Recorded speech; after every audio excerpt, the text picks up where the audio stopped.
Hoje a gente dá prosseguimento à nossa série Vivendo na Plenitude do Espírito Santo. E hoje nós vamos falar Vivendo na Plenitude de Oração. Por isso eu convido você a Mateus, capítulo 6, versos 5 e 7. Mateus, capítulo 6, versos 5 ao 7. Amém? Palavra do Senhor assim nos afirma. E quando vocês orarem, não sejam como os hipócritas. Eles gostam de ficar orando em pé nas sinagogas e nas esquinas, a fim de serem vistos pelos outros. Eu lhes asseguro que eles já receberam sua plena recompensa. Mas quando você orar, vá para o seu quarto, feche a porta e ore a seu pai, que está em secreto. Então, seu pai, que vê em secreto, o recompensará. E quando orarem, não fiquem sempre repetindo a mesma coisa como fazem os pagãos.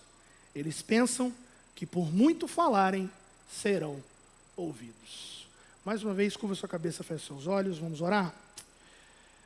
Pai, nos rendemos mais uma vez ao Senhor.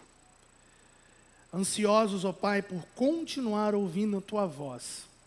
Ansiosos, ó Pai, por continuar sendo enchidos, preenchidos e transbordados pela presença que já nos envolve nesse santo ambiente. E Paizinho, fala, pois nós ainda temos fome. Fala, pois nós ainda temos sede. Ensina-nos a orar de verdade. Ensina-nos a orar como o Senhor orou enquanto teve seu ministério aqui nesta terra. Ensina-nos a orar a oração que, Pai, chega até o Teu coração. Assim, Paizinho, nos conduza segundo a Tua palavra nessa noite. E quanto a mim, Pai, eu me silencio para que a Tua voz ecoe através dos meus lábios e da minha garganta. Assim, Paizinho, nos conduza. Oramos em Jesus, amém e amém. É bom a gente começar com definição, certo? Só que hoje eu quero fazer algo diferente. O que é oração para você? Como que você definiria oração? Por que eu quero fazer essa pergunta para você? Porque oração é um dos nossos bens mais preciosos. É um dos presentes mais singulares que o Senhor colocou nas mãos daqueles que Ele resgatou na cruz do Calvário. E é um dos que nós mais desprezamos, relegamos a segundo plano. Bounce, o metodista fervoroso, ele tem uma frase que diz o seguinte: se nós relegarmos a oração a segundo plano na nossa vida, nós vamos relegar a Deus em tudo nela.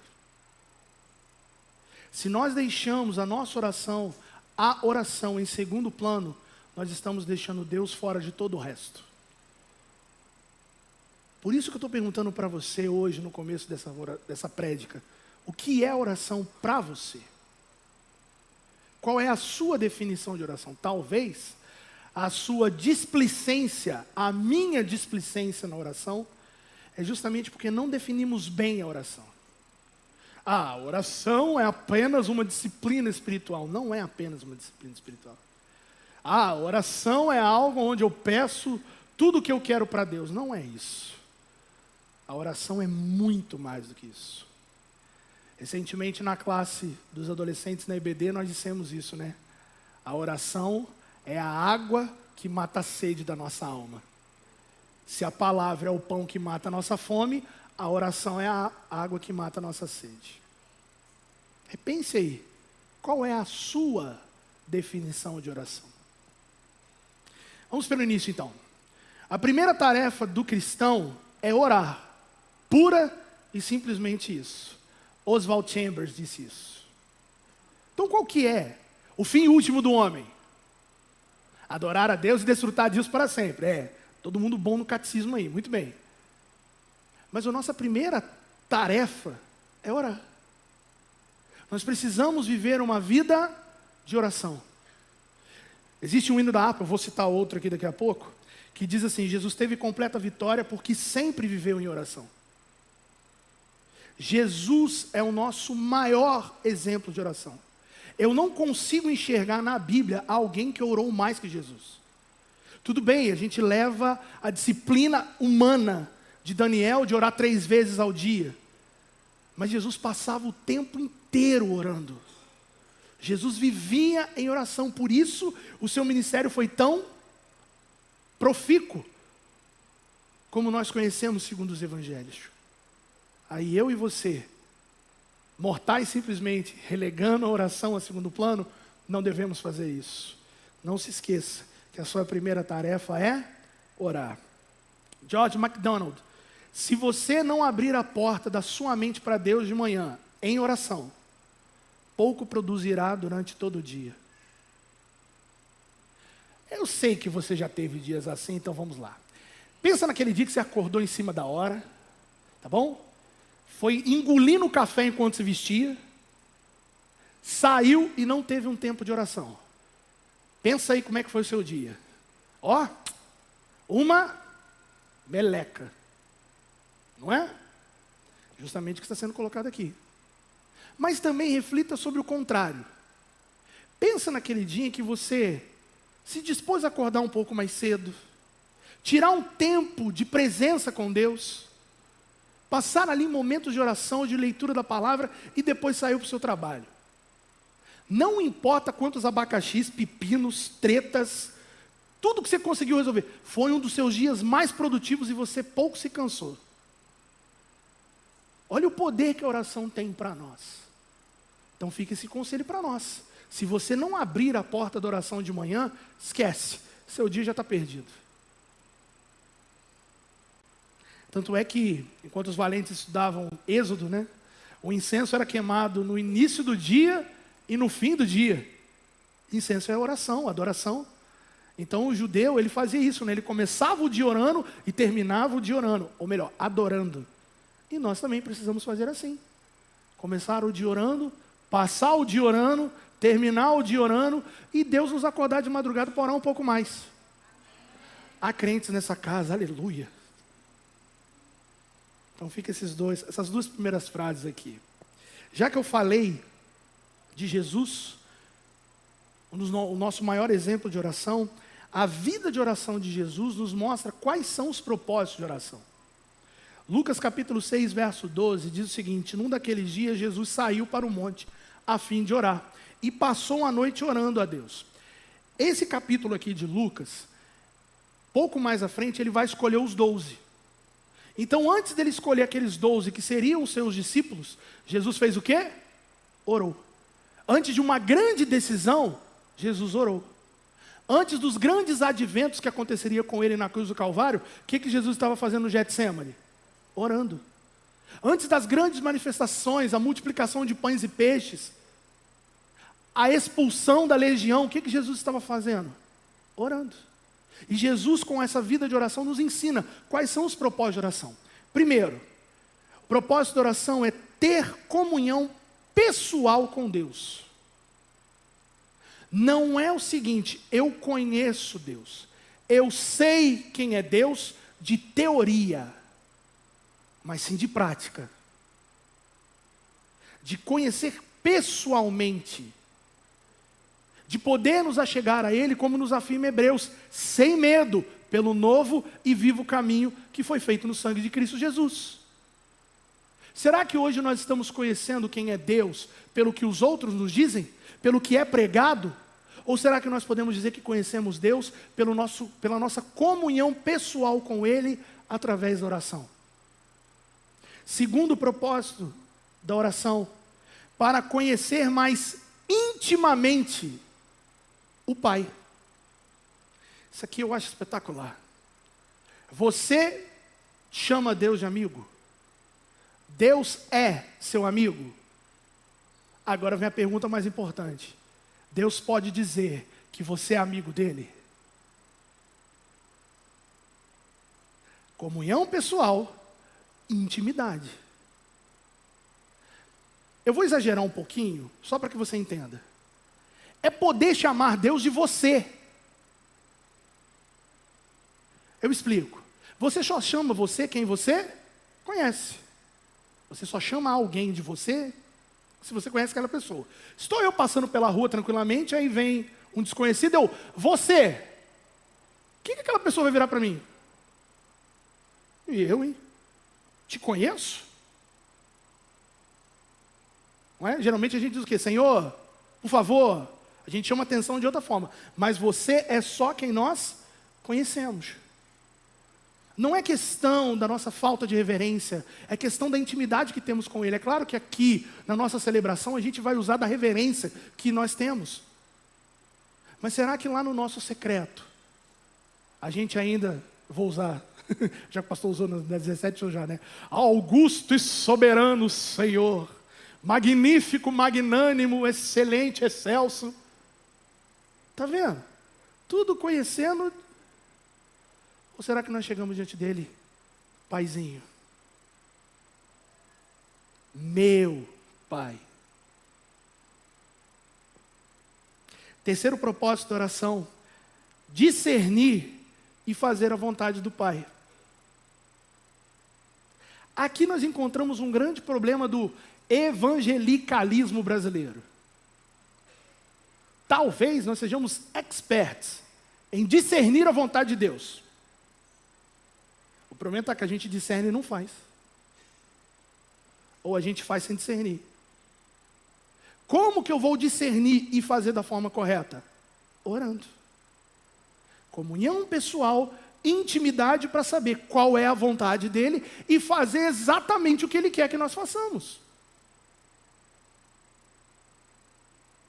Lembre-se da fala de Samuel para Saul. Tem mais prazer do Senhor em ovelhas, em bodes, do que na obediência? Não são os nossos atos religiosos, mas sim o nosso discernir e fazer. A nossa obediência a Ele. Como que nós conseguimos isso, igreja? Orando. É por isso que todas as ações de Jesus foram eficientes e eficazes, porque Ele sempre viveu em oração. Quer que o seu dia seja eficiente e eficaz? Ore. Quer que as suas decisões sejam bem-sucedidas? Ore. Quer que a sua vida seja plena? Ore. Encerrando a nossa introdução, nunca se esqueça que nós somos filhos de Deus. Quem é você, IPA? E isso deve nos remeter à inocência, pureza e família. Nós jamais podemos esquecer disso na nossa vida de oração. Uma criança, para pedir algo para o seu pai, marca a reunião? Troca de roupa? Passa um perfume? Só quando quer muito uma coisa, né? Você que é pai, você está me entendendo. Mas uma criança, quando quer algo para o seu pai, o que ela faz? Ela se lança a ele e diz: pai, eu quero. Nunca se esqueça: inocência, pureza e família.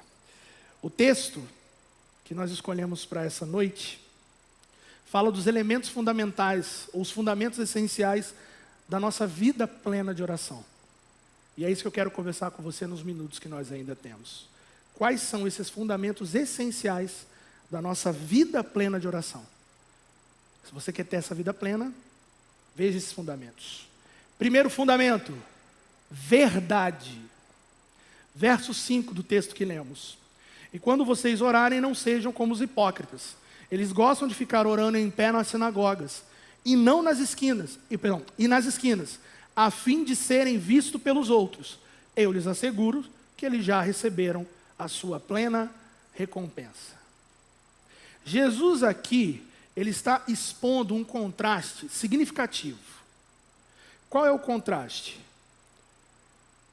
O judeu, ele tem por hábito orar em pé, ok? Não tem nenhum problema quanto à forma de orar. Você pode orar em pé, deitado, sentado, principalmente ajoelhado.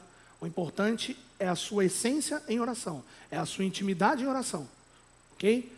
Porque se tiver que estar de joelhos para orar, coitado dos enfermos, né? Se tiver que ter um lugar reservado para poder orar, imagina os encarcerados. Ok? Jesus aqui não está atacando a forma. Olha o que o texto está dizendo. Que ficam orando, não sejam como os hipócritas, que gostam de ficar orando em pé. O sentido aqui que Jesus dá é que eles gritavam para que os outros pudessem ouvir eles orando. O que eles queriam? Se mostrarem, serem vistos. Lucas 18, do verso 9 ao 17, Jesus conta a parábola do fariseu e do publicano. É isso aqui que Jesus está expondo. O fariseu sobe para orar. Vai o fariseu e o publicano, o fariseu e o pecador. Aí o fariseu chega lá, ergue os olhos para o céu e começa a gritar, Senhor, obrigado, porque eu não sou como esse. Eu não sou um pecador. Eu faço isso, gritando para que sejam vistos. Já a oração do publicano, ele nem ousava levantar os olhos. Só batia no peito e dizia, tem misericórdia de mim, Senhor. O que Jesus está expondo aqui é a essência, não a forma. É por isso que sim, precisamos de consagrações como foi a nossa hoje aqui pela manhã antes da EBD. Lá da rua eu estava ouvindo a oração. Glória a Deus por isso. Ainda mais uma igreja presbiteriana. Precisamos, não tem problema nenhum, ergue a voz e ora mesmo, a plenos pulmões. Mas que além da sua voz estar alta, que a sua intimidade também esteja alta com Ele. Que a sua alma esteja em cada palavra que você está dizendo. Não sejam como a palavra que Jesus aqui, hipócritas, falsos. É esse o sentido que Jesus está colocando aqui. E até mesmo essa palavra hipócritas que é usada aqui, dá o sentido de aquele que esconde seus próprios sentimentos.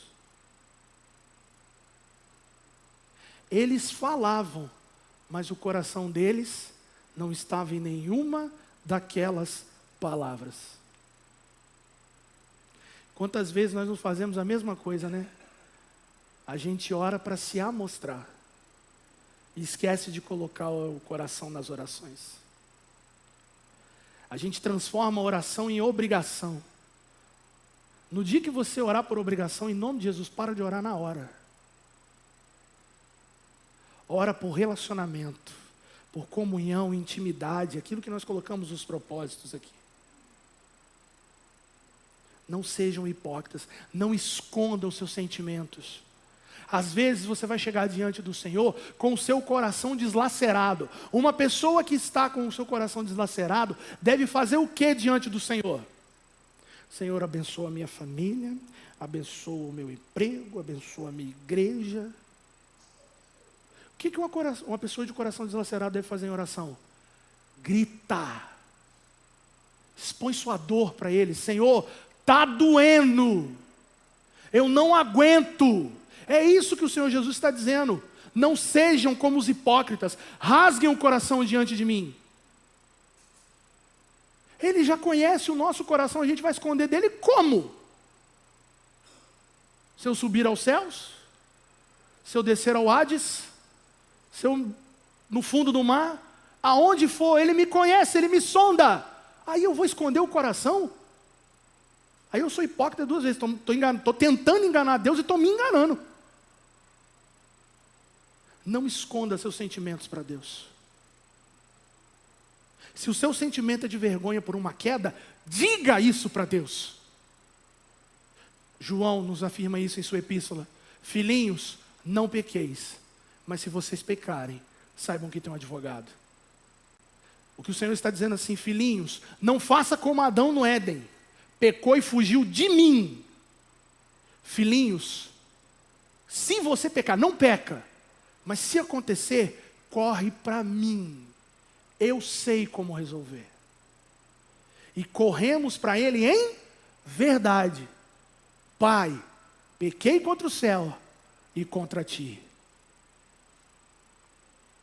O elemento fundamental, essencial da nossa vida plena de oração é a verdade. Que nunca nos falte a verdade. que nunca nos falte a verdade. Orar, em sua essência última, é somente dizer a verdade. Deus não quer só as muitas palavras. Deus quer a verdade. Deus quer que você chegue diante dele e só diga a verdade. Salmo 51, verso 6. Na versão da Nova Tradução na linguagem de hoje. O que tu queres é um coração sincero. Qual é o contrário de hipocrisia? Sinceridade, verdade. O que o Senhor está dizendo aqui para nós em Salmo 51, 6? O que eu quero é um coração verdadeiro. E aí o salmista faz um clamor: enche o meu coração da tua sabedoria. Em outras palavras, o salmista está dizendo: enche o meu coração dessa verdade. Se nós queremos ter uma vida plena de oração, um elemento essencial para ela é o que, igreja? Verdade. Segundo elemento essencial da nossa vida plena de oração: fé. Verso 6 de Mateus. Mas quando você orar, vai para o seu quarto, feche a porta e ore a seu pai, que está em secreto. Então seu pai, que vem em secreto, o recompensará. Aqui Jesus já dá na canela da galera que fica gritando em cima, né? Para de ficar berrando, vai para o seu quarto. Vai para onde ninguém está te vendo. Aonde ninguém está nos vendo, já é um bom antídoto para a nossa hipocrisia. Ok? Já que lá não tem ninguém para ouvir, já que lá não tem ninguém para me ver, já tem um antídoto. Só que aí tem um problema. No nosso secreto, que pode ser inimigo, mas não tem ninguém aqui. Eu estou falando para quem? Eu estou falando com quem? É por isso que o segundo elemento, além de verdade, é fé. É crer que eu dobro o meu joelho no meu quarto, sem ninguém, mas eu não estou sozinho naquele quarto. Jesus aqui, ele revela o segredo. Está mais para revelar o óbvio, né? Vai orar.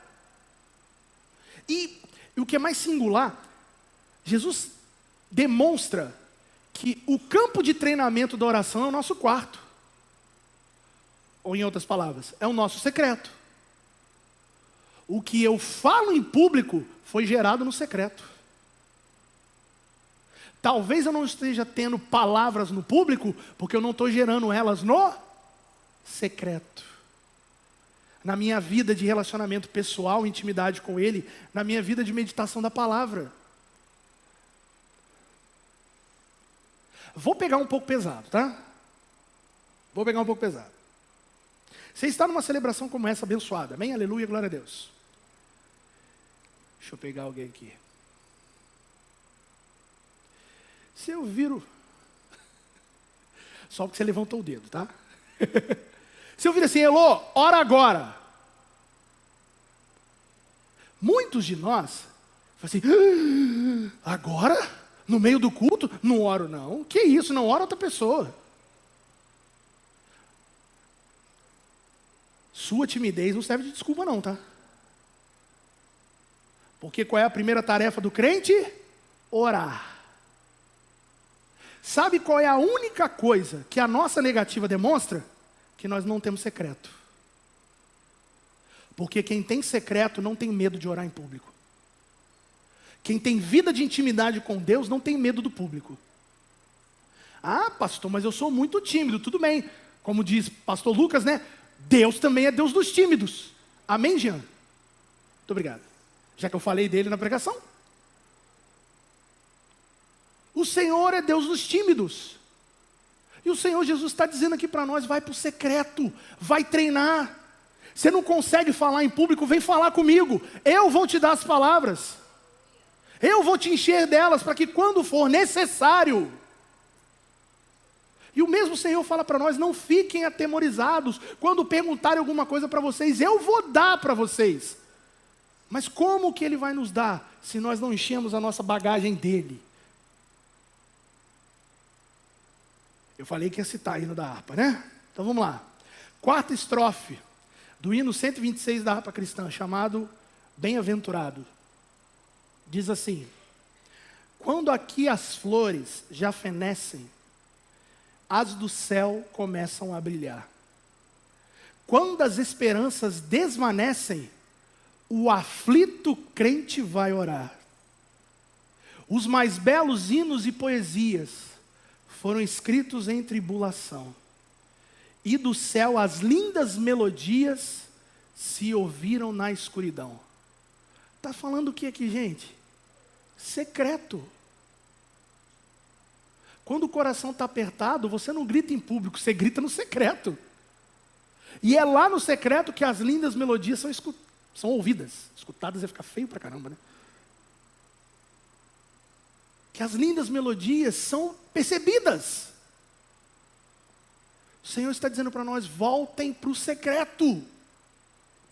A expressão aqui, vai para o teu quarto, ela dá a ideia aqui de porta. Tipo assim, vai e abre a porta. Como assim? Ele está mandando fechar? É o oposto? Sim, é o oposto.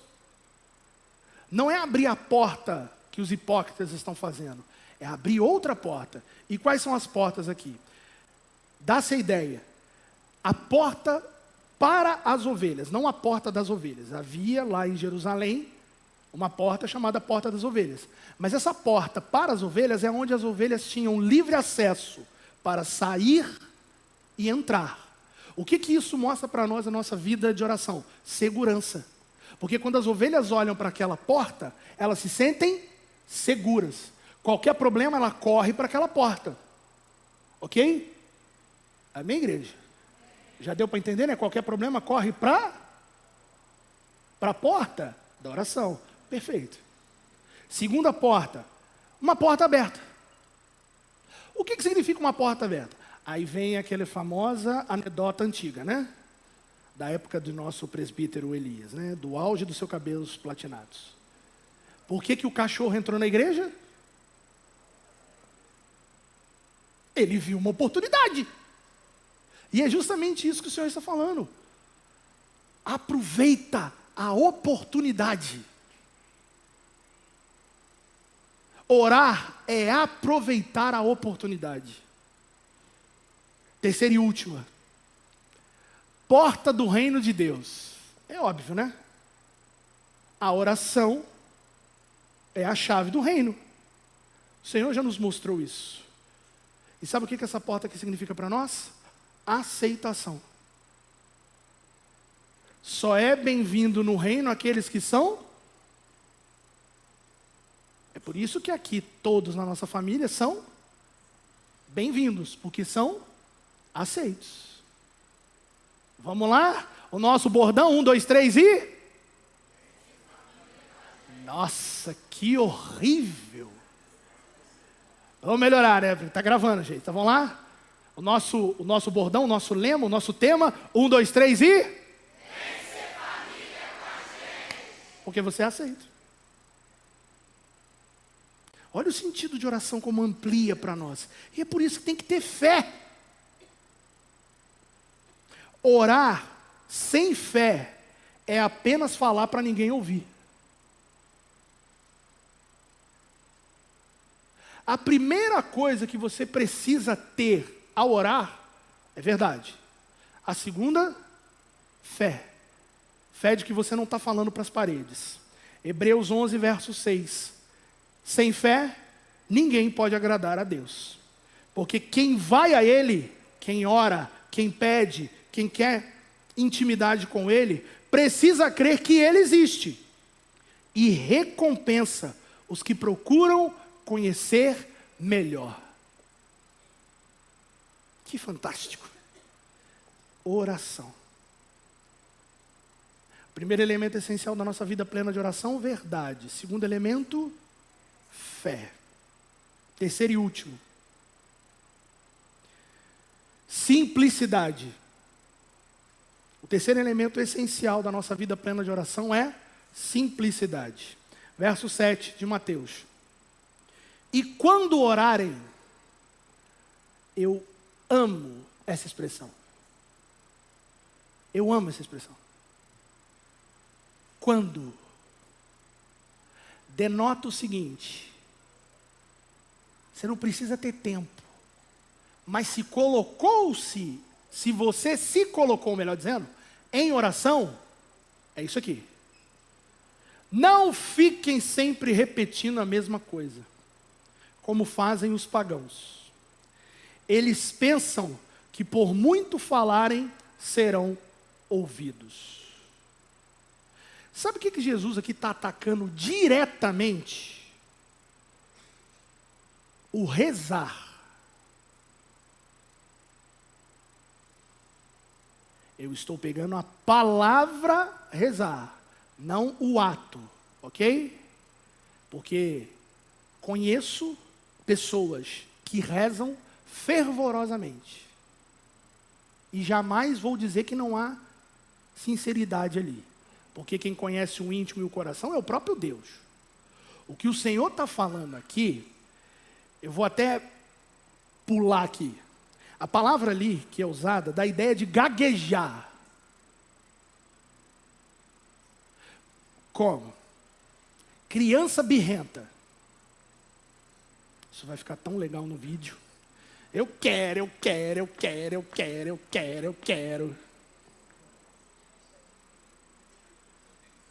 Depois eu já sei que vai ter um monte de meme, eu já estou ligado. Eu sou o meme ambulante. Mas está vendo? Não muda.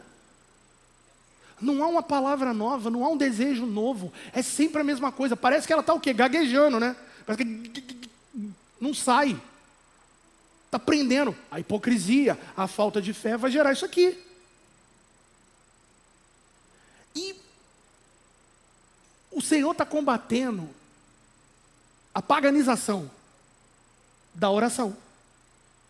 Por quê? Sabe quem orava dessa forma? Os pagãos. O povo que não conhecia Deus. E sabe qual que era a ideia dos pagãos? Nossa, ficou feio, né? Dessa galera. É vencer a má vontade de Deus em responder a oração.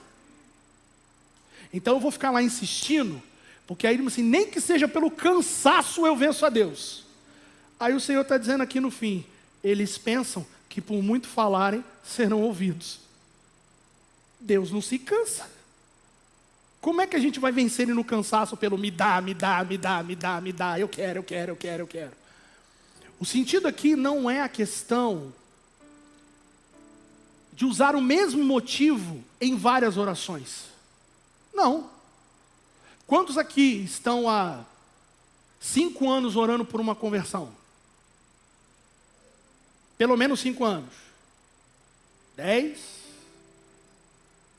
Tá, já que ninguém levantou a mão. Pelo menos 1 ano. Alguns meses. Quando você vai orar, o motivo não é o mesmo? Conversão. Não é? Mas as suas palavras nunca são as mesmas. O alvo é o mesmo, as palavras não. É isso que o Senhor está dizendo. Simplicidade. Simplicidade. Sejam simples. Além de gaguejar, a palavra aqui dá o sentido de usar palavras inúteis. Eu estou ali, ó. Estou falando. E as palavras caindo no chão. Não é isso que o Senhor quer de nós. O Senhor quer de nós simplicidade. A simplicidade gera verdade. São frutos da fé. Olha os elementos essenciais da nossa oração.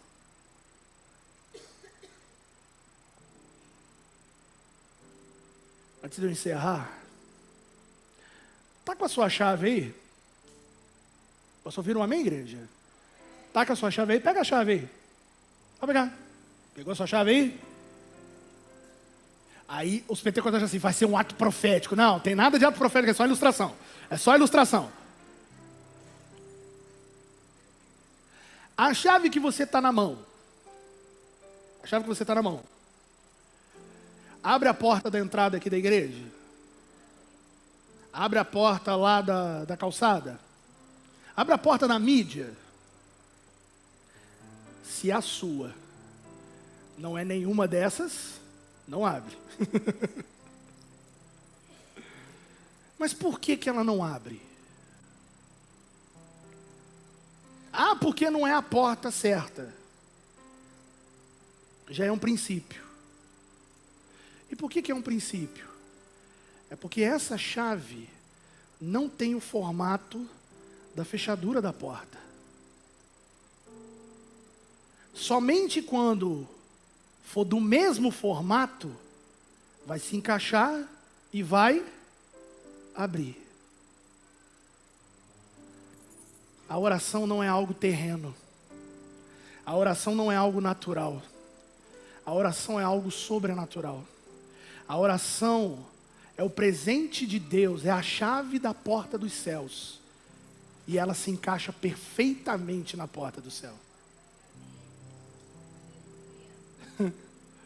Já que eu estou fazendo a ilustração, a oração ela tem um formato, a oração verdadeira, cheia de fé e simples, ela tem o formato do coração do próprio Deus.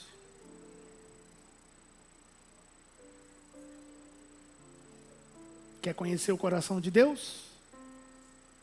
Ele já te entregou a chave. Mas faça isso em verdade, em fé, em simplicidade. Orar é transcrever o coração em palavras para Deus. Salmo 19, verso 14. Que as minhas palavras e os meus pensamentos sejam aceitáveis a Ti, ó Senhor Deus, minha rocha e meu defensor.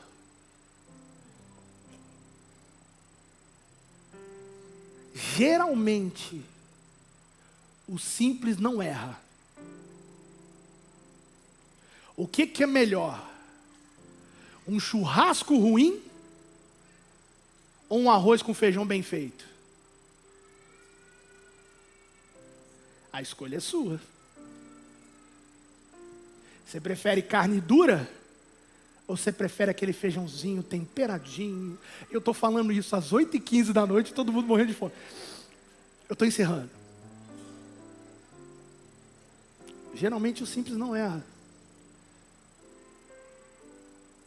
Você pode externar isso a quem está ao seu lado? Diga para quem está próximo a você.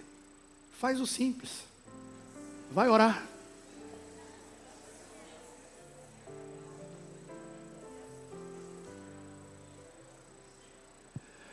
Eu concluo dizendo o seguinte: o real valor das nossas orações,